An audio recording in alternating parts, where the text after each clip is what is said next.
वैसे तो पूरा आश्रम के नाम तो रामानंद सरस्वती है, गुरु परंपरा से। मालवी घाट पे आप कब से हैं? मैं नवंबर से हूँ, फरवरी से। फरवरी से। अच्छा, जब से आप यहाँ पर हैं उसके बाद आपने यहाँ पे कितना काम किया, कितनी इस घाट की सुंदरता बढ़ाई?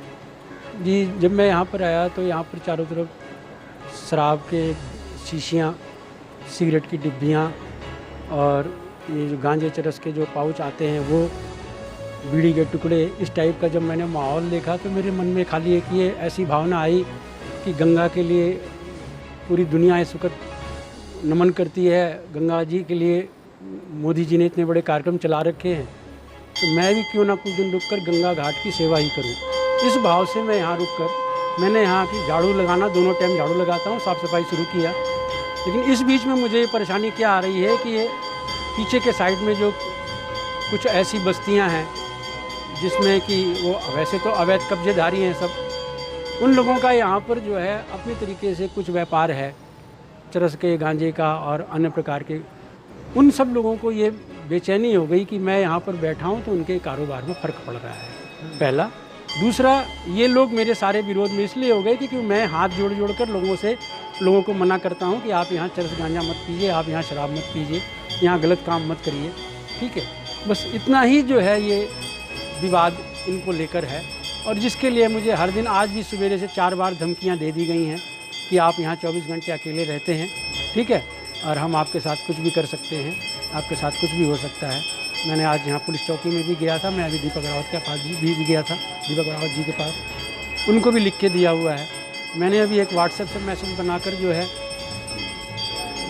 ऊपर भेजा हुआ है सभी अधिकारियों को, सबके पास है। लेकिन आज तक कोई यहाँ का जो है गंगा घाट के लिए तो छोड़िए, मेरी सुरक्षा के लिए भी कोई एक कार्यक्रम नहीं ऐसा चल पाया जिससे बाबा जी घाट पे यहाँ पे लोग सिर्फ नशा करने आते हैं या यहाँ पे नशा का धंधा भी होता है? नशे का धंधा भी होता है जी, नशे का। ये चारों तरफ बैठे आप देख लीजिए, बगल में चले जाइए, आपको शराब भी मिल जाएगी, बगल में चले जाइए चरस गांजा भी मिल जाएगा, सारा बिक रहा है यहाँ पर। और उनको पीने का अड्डा ये बना हुआ है, खुलेआम बेच रहे हैं और खुलेआम ये पीने का अड्डा बना हुआ है, ठीक है। घाटों में बैठ के पीते हैं। हाँ, घाटों में बैठ के पीते हैं। शाम को अभी आप देख लीजिए, आप मना करते हैं तो? हाँ, जब मैं मना करता हूँ तो अभी एक प्रॉब्लम क्रिएट हुई है कि मेरे मना करने पर लगातार मेरे को धमकियाँ दी जा रही हैं, मारने के लिए भी आ गए। 50 लोग ये सारे इकट्ठे हो गए, इन्होंने वहाँ से मारा। ये देखिए मेरे पास ये रखा हुआ है, ये इतने बड़े बड़े हमको पत्थर मारे जाते हैं ऊपर से। अगर हम रात में घूमते हैं, यहाँ टहलते हैं, गायत्री जपते हैं, जब मैं टहलता हूँ तो ये इतने बड़े बड़े पत्थर मारे जाते हैं। तो कोई मट्टी फेंक दी जाएगी, मैं झाड़ू लगा के जाऊँगा, ऊपर से मट्टी फेंक दी जाएगी। मतलब ये इस प्रकार की सारे कार्यक्रम इन्होंने क्रिएट किए हुए हैं। बाबा जी, ये कौन लोग हैं? ये पीछे हैं, जो पीछे सारे झुग्गी झोपड़ी और झोपड़ी वाले हैं। आप उनमें से किसी एक का नाम जानते हैं? नहीं, नाम तो हम नहीं किसी का जानते, लेकिन ये देखिए ना, सारा अवैध कब्जा पड़ा हुआ है ऊपर, ठीक है। और उसमें ये सारे दुकानदार भी शामिल हैं, वो भी हैं, सारे इसी लोग मिले हुए हैं। तो आपके यहाँ पे विरोध करने के बाद क्या कोई पुलिस वाले या कोई शासन प्रशासन से यहाँ पर आया जांच के लिए? जी, पुलिस वाले 2 बार आ चुके हैं, और वो भी हैं चौकी, मायापुर चौकी के कंडारी जी, वो 2 बार, बल्कि उनको डांट भी गए, आज भी आए थे, ठीक है। उनका जो है ठीक सहयोग है। लेकिन जिस प्रकार से ये कब्जा बैठा हुआ है, जब तक ये पूरा इसके ऊपर आधिकारिक रूप से बड़े लेवल पर कार्रवाई नहीं होगी, तब तक ये व्यवस्था घाटों की सेट नहीं हो पाएगी। यहाँ ही मेरा ही घाट नहीं, आगे सभी घाटों पे लोगों का कब्जा पड़ा हुआ है। तो आप जो ये कह रहे हैं कि यहाँ पर घाटों का कब्जा पड़ा हुआ है और यहाँ पे जो लोग दारू गांजा चरस बेच रहे हैं, हाँ, तो क्या पुलिस वाले सिर्फ उनको समझा के जा रहे हैं, उनको अरेस्ट भी कर रहे हैं? अब अभी तक तो मुझे इस विषय का कुछ नहीं पता चला कि आज तक उन्होंने किसी को अरेस्ट किया। लेकिन बात इस चीज़ की है कि आप कहीं भी पूछ लीजिए, हर जगह आपको ये खबर मिल जाएगी कि शराब और चरस और गांजा यहाँ चारों तरफ बिक रहा है, ठीक है। और बिक रहा है क्योंकि मेरा इस प्रकार का समाज में काम नहीं है। मैं महात्मा आदमी हूँ, मैं किसी का नाम नहीं जानता, पर्टिकुलर दुकान नहीं जानता। लेकिन अगर चरस बिक नहीं रहा है तो यहाँ चरस पीने वाले कैसे आ रहे हैं? आपको जब मारने के लिए लोग आए तो आपके बचाव में यहाँ पे कोई नहीं आया? कोई नहीं आया, ये सारे इकट्ठे हो गए थे। उसके बाद उसी दिन मैं फिर जो है मेला अधिकारी दीपक रावत जी के पास गया था और मैंने उनको बताया। उन्होंने मुझे अपना नंबर भी दिया कि जी हम इस पर कार्रवाई कराएंगे, लेकिन आज तक कोई कार्रवाई नहीं हुई, ठीक है। नंबर दिया कि जब वो लोग कभी यहाँ आए तो आप मेरे को फ़ोन करना। जब मैं फ़ोन, एक दिन आए, जब मैंने फ़ोन किया तो उसका फ़ोन ही उनका बंद आ रहा था। आज भी मैंने फ़ोन किया, लेकिन कार्रवाई नहीं होती यहाँ पर कोई। ठीक है, अगर आधिकारिक रूप से बड़े अधिकारी लोग आते इस व्यवस्था को पूरा देखते और एक बार कार्रवाई करते तो शायद इन पर प्रभाव पड़ता। अब ये तो 1-2 पुलिस वाले आते हैं, पुलिस चौकी वाले आते हैं, यहाँ डांट डपट के चले जाते हैं। कल उन्होंने 1-2 परसों भी डांटा डपटा था, आज भी डांटा डपटा। लेकिन ये लोग ये सोचते हैं कि फिर मैं किसी नेता का फ़ोन करा लूँगा, वही कहानी हो जा रही है, कहानी फिर घुमा के वहीं है। अभी भी मेरे को अब शाम तक में 2 जगह से यहाँ पर धमकी दी जा चुकी है। 2 बंदे भेज दिए गए, वो ये कह के आए कि मैं मीडिया का हूँ, और बाद में ये कह दिए कि जी महाराज आप 24 घंटे यहाँ रहते हो, अगर आप जो है इन लोगों का विरोध करोगे तो आपके साथ कुछ भी हो सकता है। इसका मतलब क्या है? तो कौन लोग थे वो जो ऐसा बोल के? अब वो जो बोल के गए, बोला तो मेरे को उन्होंने, ऊपर निकल गए वो। अब वो बाद में पता चला कि वो वहीं ऊपर खड़े हुए हैं, सिगरेट पी रहे बैठ के वो खुद ही।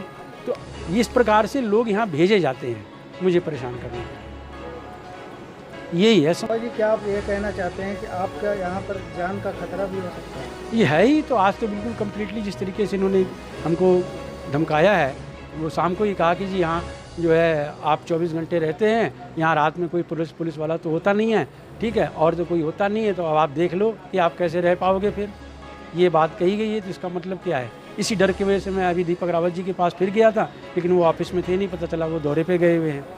ठीक है, खुलेआम आपको धमकी? हाँ, खुलेआम धमकी दी जा रही है, जान से मारने की। हाँ बिल्कुल, तुरंत यही इनका विचार चल रहा है पिछले 4-5 दिनों से। ठीक। पंडित जी, जैसे आप हमेशा गंगा घाट पे आते रहते हैं जी, और यहाँ पर जिस तरह से इन साधुओं को परेशान किया जा रहा है और इनके सहयोग में कोई भी नहीं आ रहा है, और इनका साफ साफ कहना है कि घाटों को चरस, गांजा और दारू का अड्डा बना दिया गया है, यहाँ पर बेचे जा रहे हैं और लगातार खुलेआम धमकी दी जा रही है जान से मारने की। क्या कहेंगे? देखो ये तो कड़वा सत्य है। प्रशासन द्वारा जो घाटों पे चरस, दारू खुलेआम पीते हैं, ये वास्तव एक चिंता का विषय है। शहर के विकास मंत्री विधायक जी को संज्ञान लेना चाहिए। संत हमारे पूज्य संत हैं और इन संतों की तो हमारी रक्षा करना चाहिए। हम इनका धर्म जो हम सिखाता है, हमें तो संतों की पूजा और रक्षा करने की सिखाता है। लेकिन यह घाटों का जो निर्माण हुआ है उत्तराखंड हरिद्वार के अंदर, नए नए घाट बन रहे हैं, सब में ज़्यादा घाटों पे गंदगी मिलती है। उसकी जिम्मेदारी कौन लेगा? शहरी विकास मंत्री क्या नगर निगम? किसके पास जाओगे? वही अपना चिट्ठा के वो उसका विभाग है, ये उसका विभाग है, चिंता का विषय है। मैंने प्रण लिया है और महाराज जी के साथ हूँ। जब तक इनकी लड़ाई को जीत नहीं दिलाने का, मैं महाराज जी के साथ हूँ।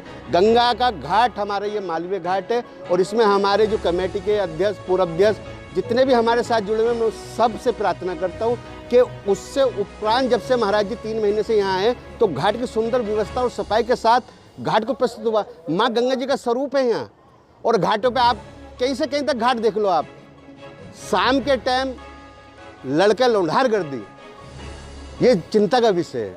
इसमें तो संज्ञान प्रशासन को, उच्च अधिकारियों को लेना चाहिए कि ऐसा क्यों है, क्यों नहीं अधिकारी संज्ञान ले रहे इस पे। जिसमें महाराज जी ने कहा, मैंने डीएमजी को लिखा है और आज मैंने एक प्रार्थना पत्र यहाँ मायापुरी चौकी में भी दी है, तो मैं कहता हूँ संज्ञान लेना चाहिए। और जो हत्या कह रहे हैं करने वाले, जो धमकी दे रहे हैं महाराज जी को, उन पर 302 का मुकदमा कायम होना चाहिए। मैं कल को इस पर कागजों की कार्रवाई करता हूँ। हर हर महादेव।